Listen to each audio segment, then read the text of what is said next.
The glass hit my face the same moment the Warlord answered my warning with laughter, and I remember thinking that it was rude timing because I had just paid for that drink and also because I prefer not to bleed from the eyebrow while predicting the end of empires.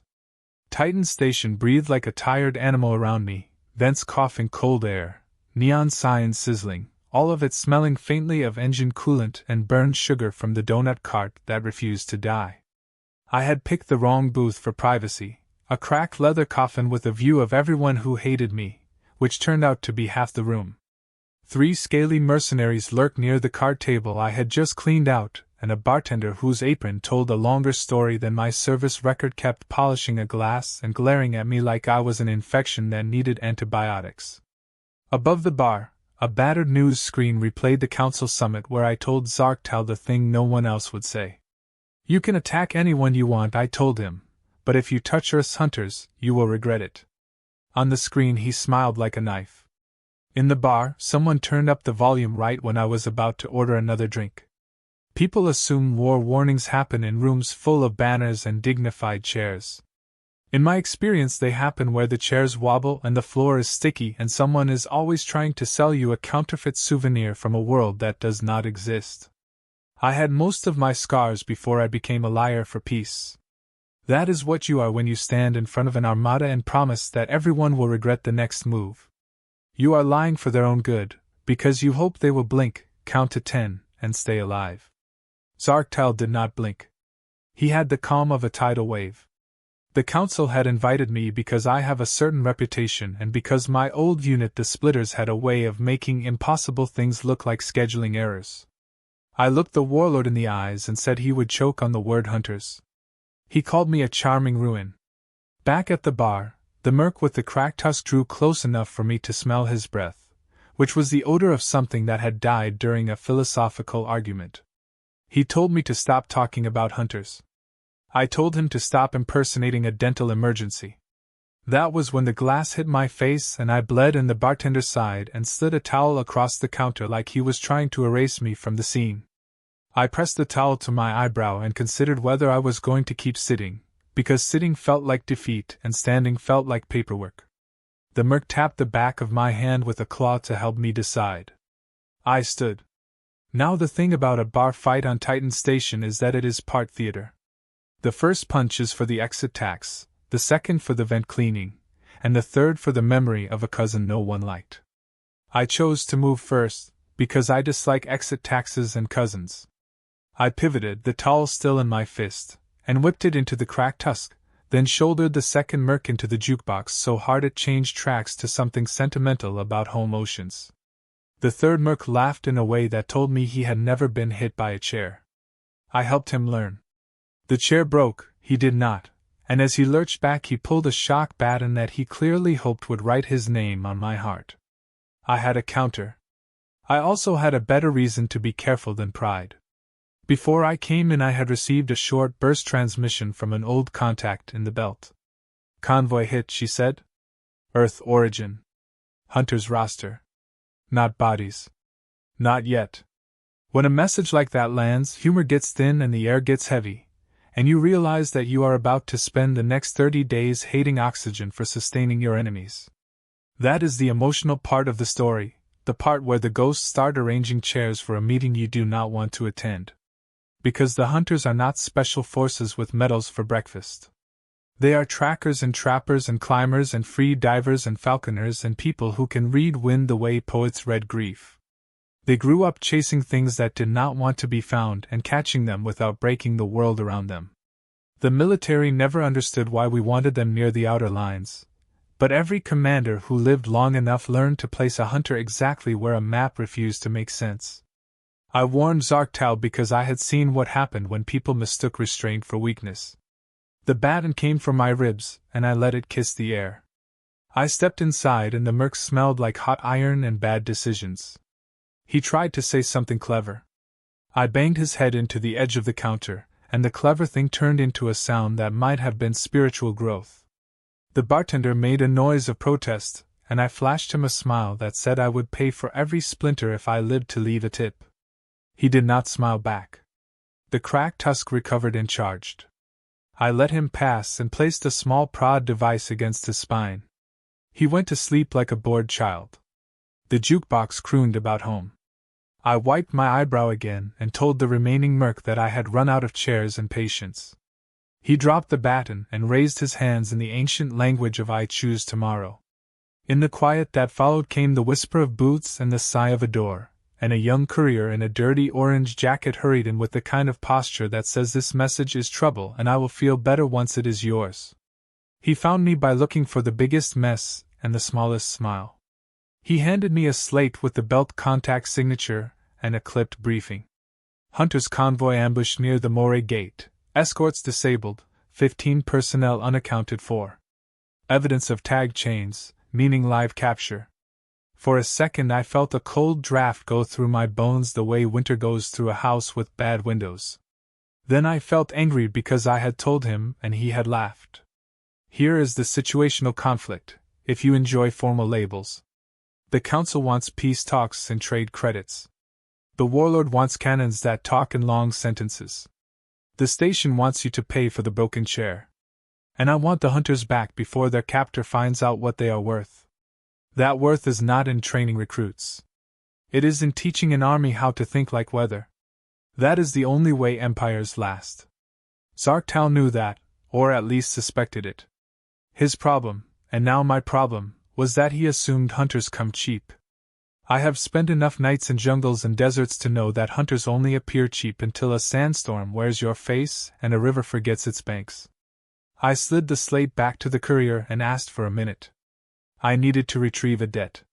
At the card table sat 3 more locals who had believed the rumor that I had lost a step. They had won a small fortune off a deck that did not like me. I walked over and told them the game was paused for a change in national priorities. They laughed with the easy calm of men whose bones had not been informed. I leaned close and recited the names of 2 of their creditors and 1 of their mothers. They stopped laughing. I took back my credits, along with an unwise gun, and told them if they saw the Warlord again they should tell him a veteran had repeated his warning and added interest. That was for style, and also because style matters when you are about to go beg for a ship that does not explode during standard docking procedures. Juno Vega answered my call on the 3rd attempt, which was a miracle because she usually let my transmissions rot in the buffer until they expired. Her face appeared on the comm, half lit by the flicker of an old space heater, and she was wearing the expression of someone who had just been woken from a pleasant dream involving people who were not me. She was mending a carbon fiber harpoon with the precision of a surgeon and the resentment of a debt collector. I told her about the convo, about the hunters, about Zarktal. She did not flinch, but I could see her jaw lock the way it had back when she missed a throw and saved me from being impaled by accident. She said she was done with ships, done with wars, done with me. I told her it was not a war, it was a hunt. She put the harpoon down and told me she would meet me at Dock 7 in 6 hours, but if I was late she would go without me. I did not tell her that the Rustwing needed more than 6 hours just to remember how to start without coughing up smoke. Big Mo was easier. I found him in a mining dome on Ganymede, leading a choir of half-drunk miners in a song about the correct placement of blasting charges.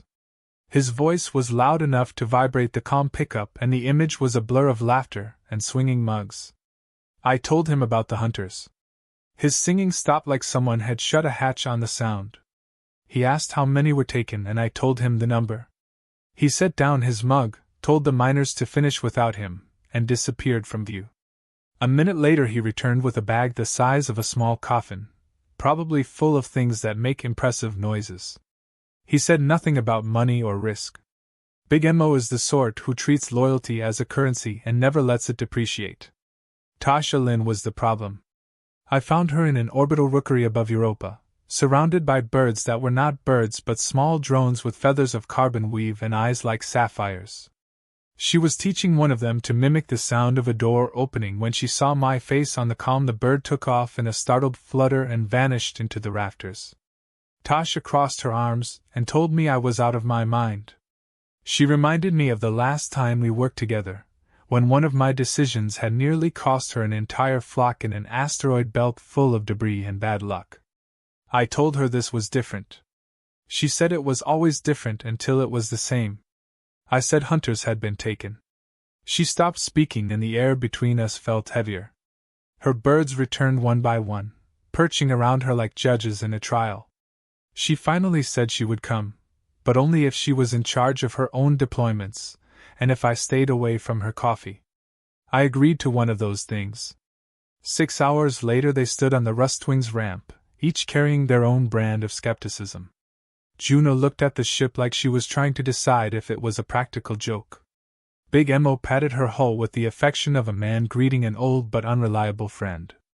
Tasha ignored the ship entirely and let her birds swarm into the air, scouting every angle of the dock. I told them we had no time for sentiment.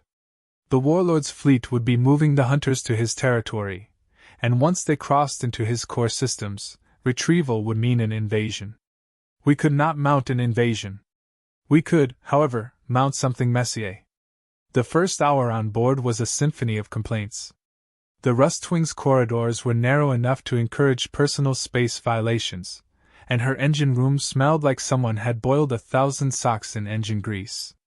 Big Emmo inspected the modifications he had installed years ago, and laughed at the way they had been patched with unrelated machinery.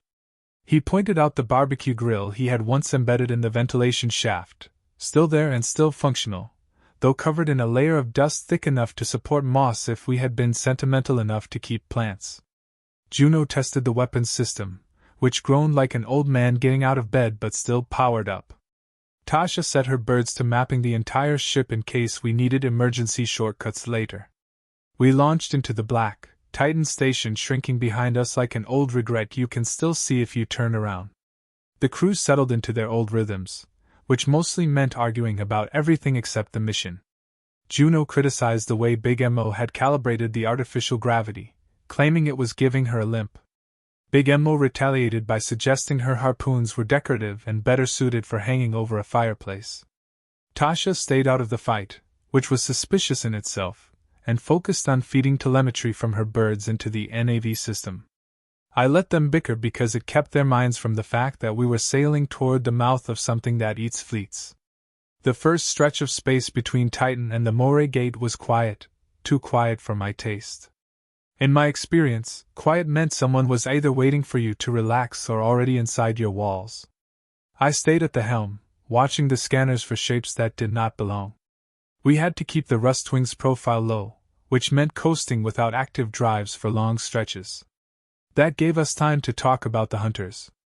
Juno remembered a tracker named Hal who could follow a scent through a blizzard and over 3 mountain ranges without stopping to breathe. Big Emmo mentioned an archer named Kells who once shot the tail off a fleeing raider skiff from a moving ice shelf. Tasha said nothing, but I knew she was thinking about her friend Mara, a falconer who had once saved her life in a place where gravity was optional and oxygen was scarce. Every name we spoke made the mission heavier.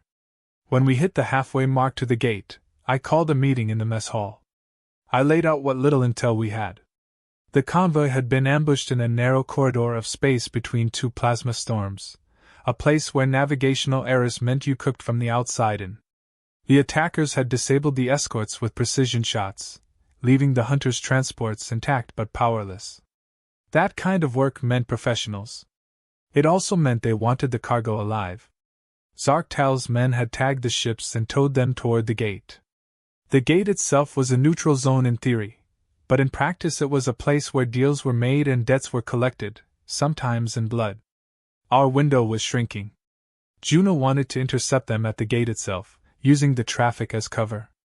Tasha argued for an ambush in the approach lanes, where we could isolate one ship and force a trade. Big Emmo suggested we ram their lead ship and see what fell out. I weighed the options. The approach lanes gave us the best chance of limiting risk to the hunters, but it also meant we had to guess which ship they were on. The gate was a gamble with more eyes on us. Ramming was exactly as bad an idea as it sounded. I told them we would try the lanes, but be ready to switch to a more direct approach if the situation changed. No one liked that answer, which meant it was probably the right one. The night cycle passed with the hum of the ship and the occasional rattle from the galley where something was not properly secured.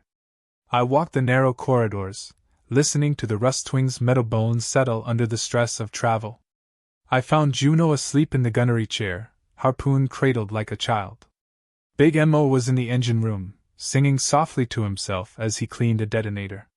Tasha was on the bridge, eyes fixed on the stars as her birds.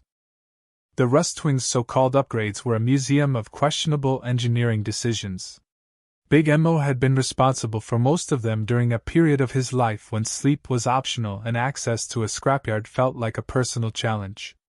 The cargo bay had been converted into a workshop, a kennel for explosive charges, and something that might have been a sauna if it had not been wired directly into the auxiliary coolant system.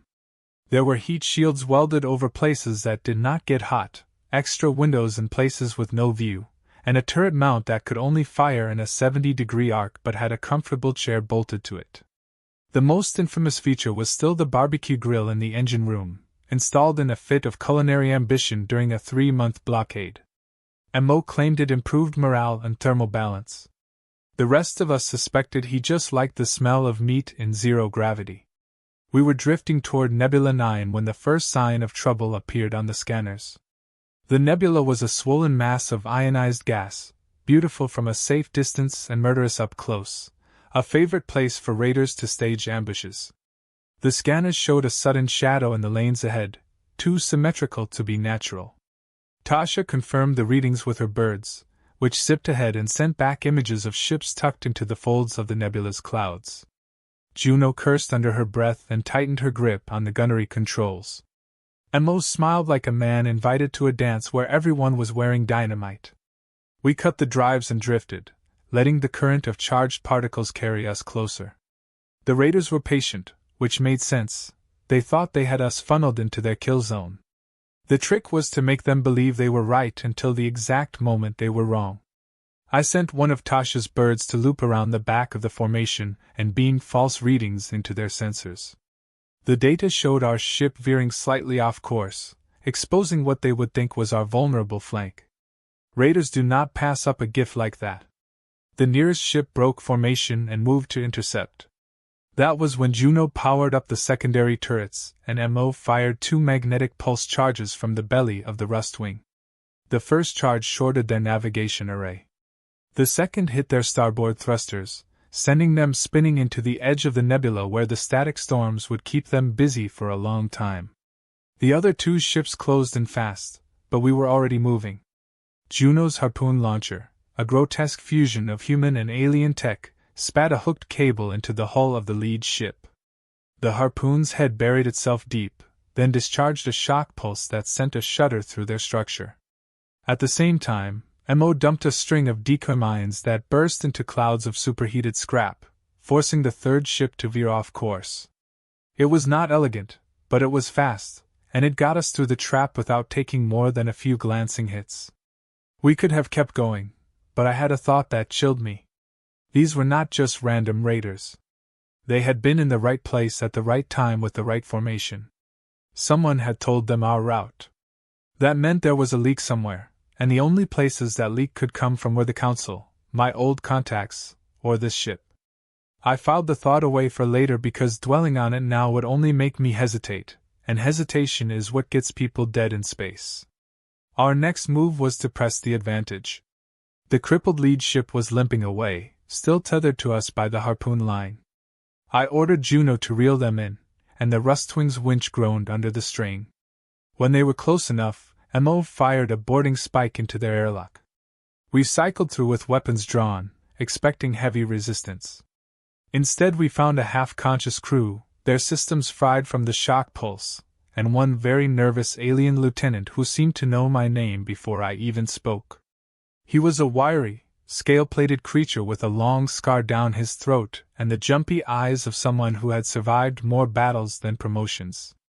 He told me Zarktal had ordered the hunters taken alive for training purposes. The plan was to use their skills to forge a corps of soldiers who could track and capture targets without relying on brute force. It was an ambitious idea, and if anyone else had thought of it, I might have respected it. Coming from Zarktal, it was simply dangerous. The lieutenant also let slip that the convoy was bound for a holding station on the edge of a black hole system called Veyron's Maw, a place so unpredictable that even automated ships avoided it unless they were desperate or suicidal. We locked the lieutenant in the Rustwing's secondary hold and left the rest of the crew on their crippled ship with enough supplies to survive until someone picked them up.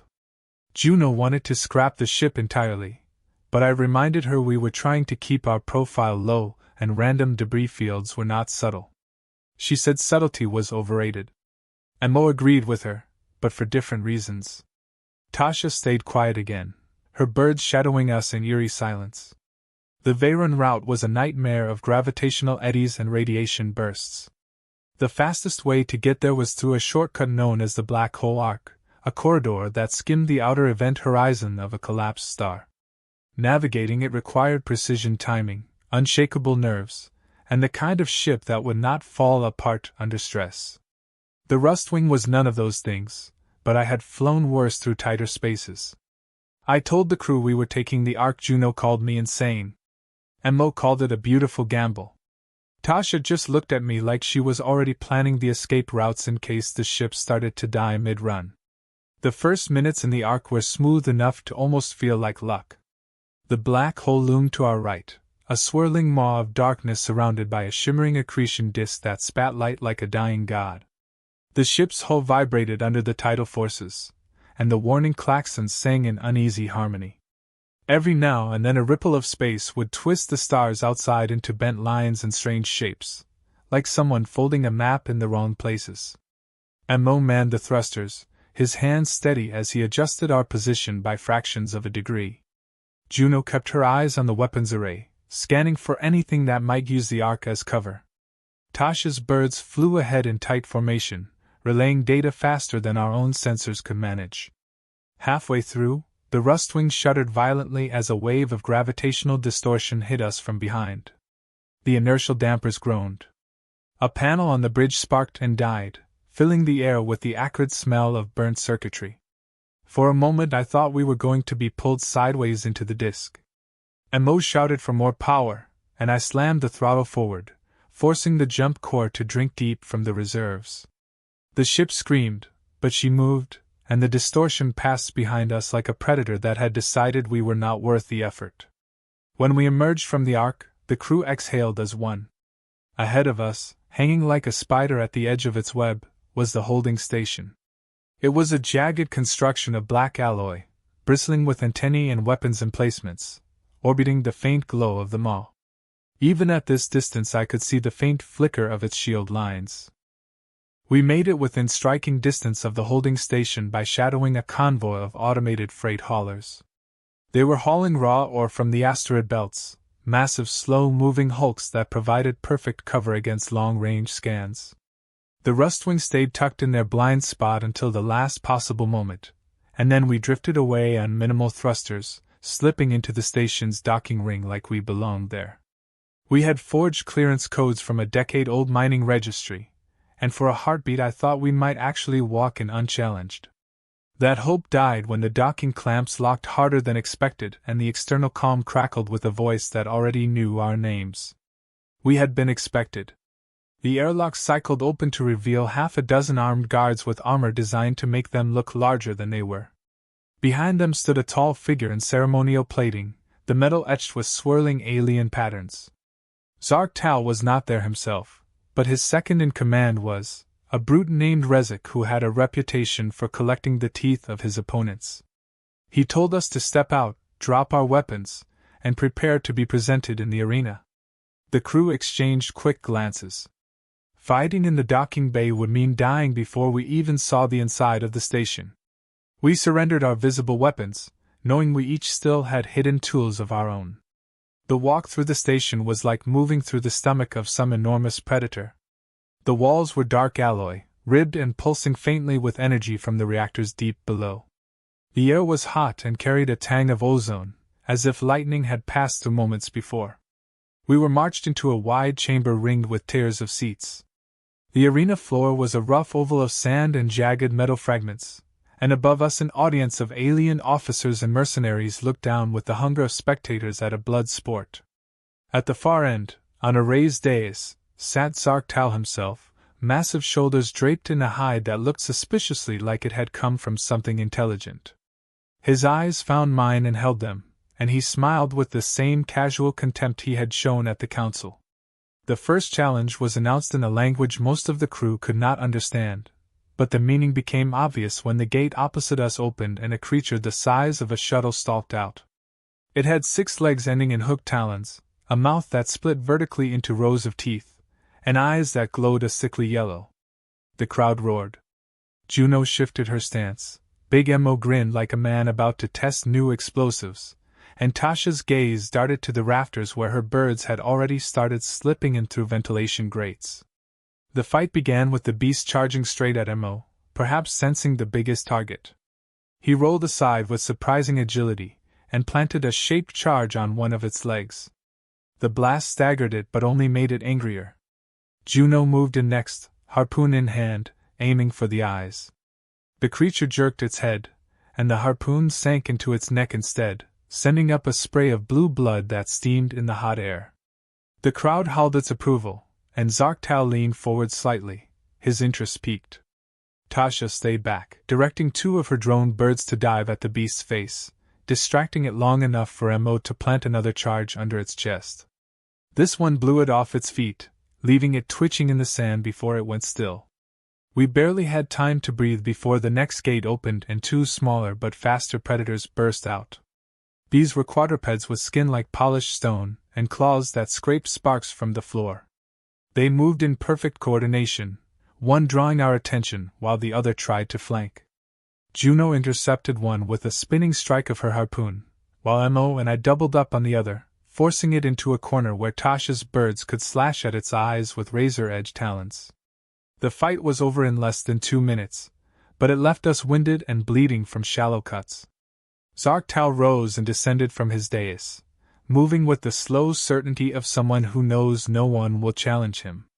He congratulated us on surviving his warm-up rounds, his voice smooth and mocking.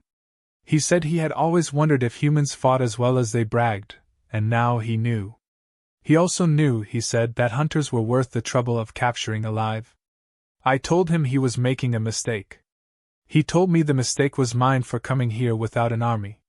The next round was different. The gate opened and a single creature padded out, low to the ground, for dark as shadow. Its eyes were silver, and when they met mine, there was an intelligence there that made me hesitate. The crowd fell quieter. This was no ordinary beast. I could feel something in my mind, a probing presence, curious and sharp. The creature's thoughts brushed against mine, and I realized it was speaking without words. It told me it had been taken from its own hunting grounds by force, that it hated its captors, and that it could help us escape if we helped it in return. We staged the fight for the crowd's benefit, darting and weaving around each other while exchanging silent messages.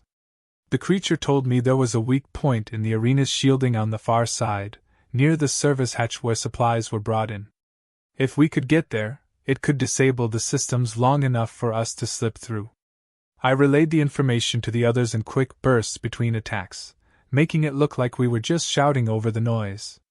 When the moment came, Juno drove her harpoon into the sand near the hatch, sending up a cloud of dust.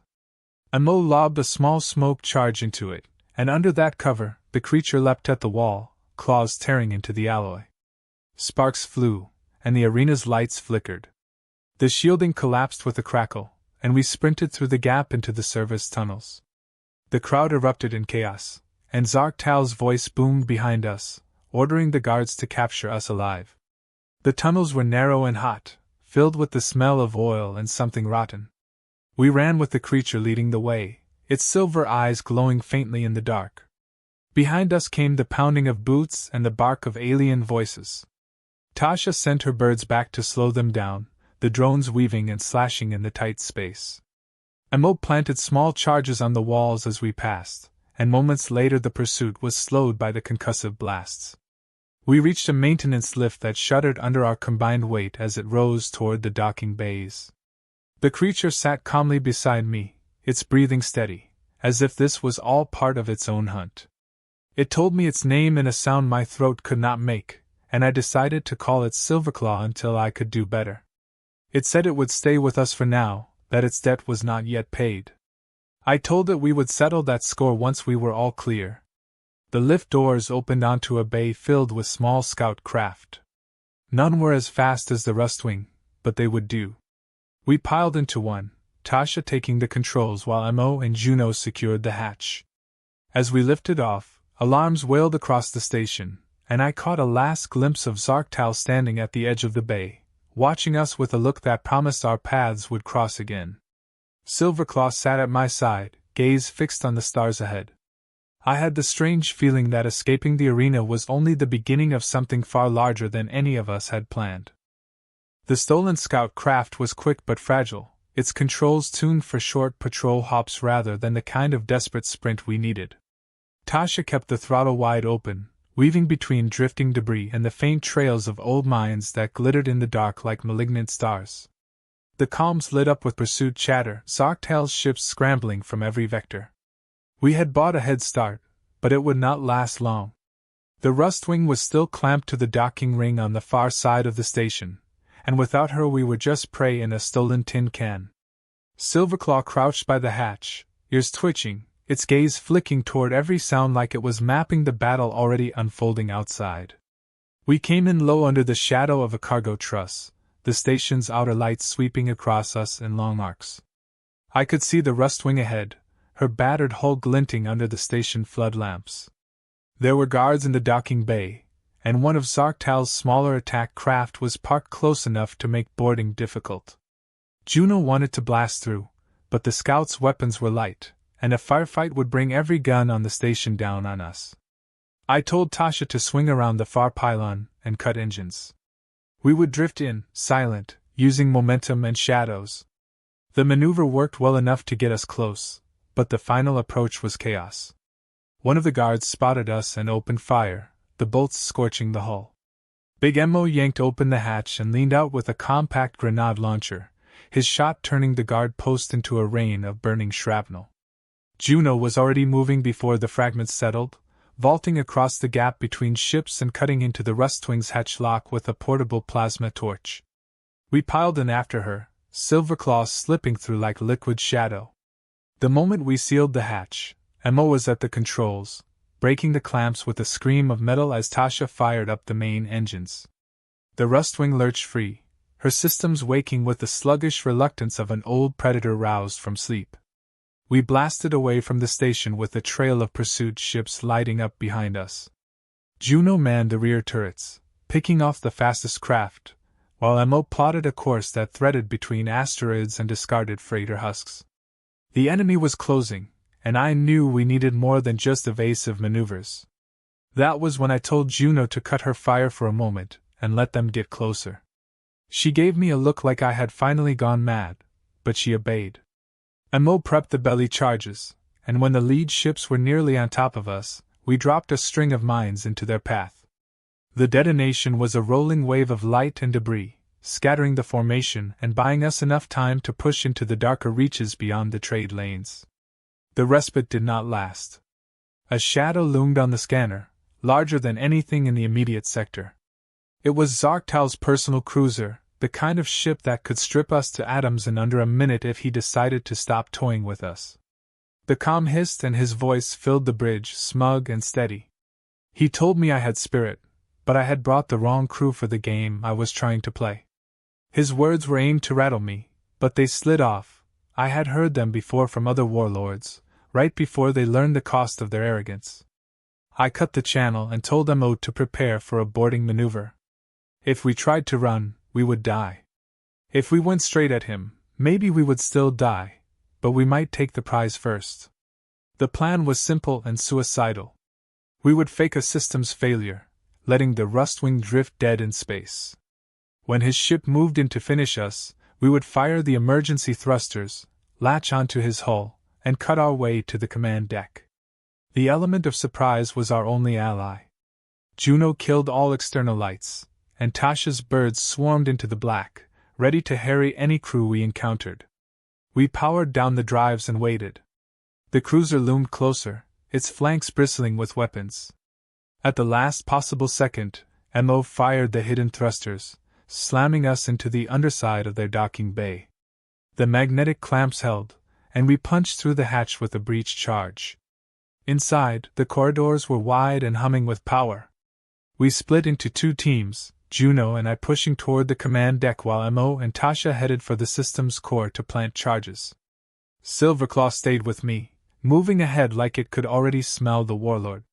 We encountered resistance almost immediately, squads of armored guards pouring out from side corridors. The fighting was fast and brutal, Juno's harpoons spinning in tight arcs while Silverclaw tore through armor with claws that sparked against the plating. I kept my shots tight and deliberate, each one opening the way forward. We reached the command deck just as the alarms shifted to an urgent, pulsing tone. Zarktal was there, tall and still as stone, his eyes locked on mine. Around him the crew worked frantically, but he waved them away and stepped down toward us. The duel began without ceremony, his first strike a backhand that would have broken my jaw if I had not slipped aside. He moved with frightening speed for his size, his blows a combination of brute force and precise intent. I countered with everything I had learned in a dozen battlefields, using my smaller frame to stay mobile, aiming for weak points in his armor. The fight dragged on in a blur of strikes and feints, either of us willing to give ground. Silverclaw lunged in at the perfect moment, dragging his attention just long enough for me to drive a shock blade into the joint of his shoulder. He roared, staggering back, and I pressed the advantage, forcing him toward the viewport. Behind us, the Rustwing's calm crackled with Mo's voice, warning that the charges were set and we had less than a minute before the whole core blew. I told Juno to pull back, but she refused, holding her ground to keep the Warlord boxed in. When the final seconds ticked down, I drove him against the glass and hit him with another shock. His knees buckled, and for a heartbeat I thought he might drop. Instead, he leaned in close, his voice low and steady even through the pain. He told me I had just made an enemy for life, and that life was going to be shorter than I thought. I left him with that promise and signaled Mo to trigger the charges. The deck shuddered under the force of the explosion, the lights dimming as power bled away. We sprinted back to the breach point, Tasha's birds guiding us through corridors now choked with smoke and debris. Mo was already at the Rustwing, the engines hot and ready. The moment we were aboard, we blasted free, leaving the cruiser crippled and drifting in our wake. As the distance grew, I glanced back to see the faint glimmer of emergency lights still burning on Zarktal's ship. He was alive, and he would remember. On the bridge, the crew was silent, each of us catching our breath in our own way. Silverclaw sat by the viewport, watching the stars roll by. Juno wiped blood from her face, her eyes still sharp. Mo was grinning in that dangerous way that meant he was already thinking about the next fight. Tasha kept her gaze on the scanners, watching for any sign that pursuit was still coming. I knew we had won a battle, but the Warlord was not finished. And somewhere deep inside me, I suspected that the fight we had just survived was only the opening move in something much larger. The Rustwing limped through the outer edge of the belt with her hull scorched, and her systems running on nothing but stubbornness and Mo's questionable rewiring. We had shaken pursuit for now, though every one of us knew Zarktal would not let this end. The hunters we had freed sat in the mess hall, eating in silence. They were thinner than I remembered, their eyes sharp but shadowed, the way people look when they have survived something they would rather not speak of. Juno moved among them, checking wounds and handing out water. Tasha stood near the hatch, her birds perched above her like silent sentinels, watching for anything out of place. Silverclaw sat apart from them all, its head low, but its ears twitching whenever someone moved too quickly. We set course for Earth, though the route had to twist and turn to avoid any sector where the Warlord scouts might still be lurking. I stayed in the cockpit for most of the trip, watching the stars slide past and thinking about the way Zarktal had looked at me before the charges went off. It was not rage in his eyes. It was calculation. He had learned something from our encounter, and that thought made me more uneasy than all his fleets combined. Men like him did not waste lessons. They turned them into weapons. The hunters spoke little on the first day, but by the second, fragments of their ordeal began to surface. They described drills and simulated wilderness environments, where they were forced to demonstrate their tracking skills under the watch of armed guards. Zarktal had wanted to study their methods, to break down their instincts into training protocols for his soldiers. They had resisted in subtle ways, misleading the guards, feeding them false information. It had worked just enough to slow his progress. Hearing this, I felt a twist of pride and anger. Pride that they had fought back without weapons. Anger that they had been forced into it at all. On the third day, Tasha cornered me in the maintenance bay. She said she had been reviewing her bird's sensor logs from the days before the ambush at Nebula 9. One of the recordings showed a faint transmission leaving the Rustwing just hours before the raiders attacked. It was masked to look like background noise, but the pattern was deliberate. I asked her if she could trace it. She said she already had. The signal had originated from the forward crew quarters, from a terminal assigned to Juno. The accusation landed like a blow. I found Juno in the gunnery bay, running maintenance on her harpoon launcher. When I told her what Tasha had found, she did not deny it. She said she had made contact with one of Zarktal's lieutenants weeks ago, feeding them harmless information in exchange for access to a weapons cache she had needed for a personal job. She had not realized they would use the connection to track us. Her voice was steady, but her eyes betrayed the guilt. Mo was ready to throw her into the nearest airlock, but I told him to stand down. Juno's mistake had put us in danger, yes, but it had also given me an idea that might be the only thing keeping us alive. We used Juno's old comm channel to send a message back to the Warlord's network. The content was simple. The Rustwing was damaged, low on fuel, and moving slowly toward an unprotected refueling station. It was bait, and I counted on Zarktal's pride to make him take it. When the reply came, it was not from him, but from a voice I recognized as belonging to Rezik. They were coming, and they thought we were limping to our deaths. What they did not know was that Mo had rigged the refueling station with enough explosives to turn any ship in range into a cautionary tale. The trap worked. Rezik's cruiser dropped out of warp right where we wanted him, his weapons primed for an easy kill. Mo triggered the charges as they crossed into the blast radius, and the station erupted in a bloom of fire and twisted metal. The cruiser staggered under the impact, shields flaring and then collapsing. We did not stay to finish them. The point was to wound, not to linger. The Rustwing jumped out before any reinforcements could arrive, leaving behind only wreckage and a message that would reach Zarktal whether he wanted it or not. Earth's orbit looked almost peaceful when we finally arrived. The planet turned below us, blue and green and white, a reminder of what all this was supposed to be for. The hunters disembarked quickly, eager to breathe air that had not been filtered through a dozen recycled systems. They thanked us in their own quiet ways, a nod here, a handshake there, a promise to answer if called upon again. I knew that promise meant something.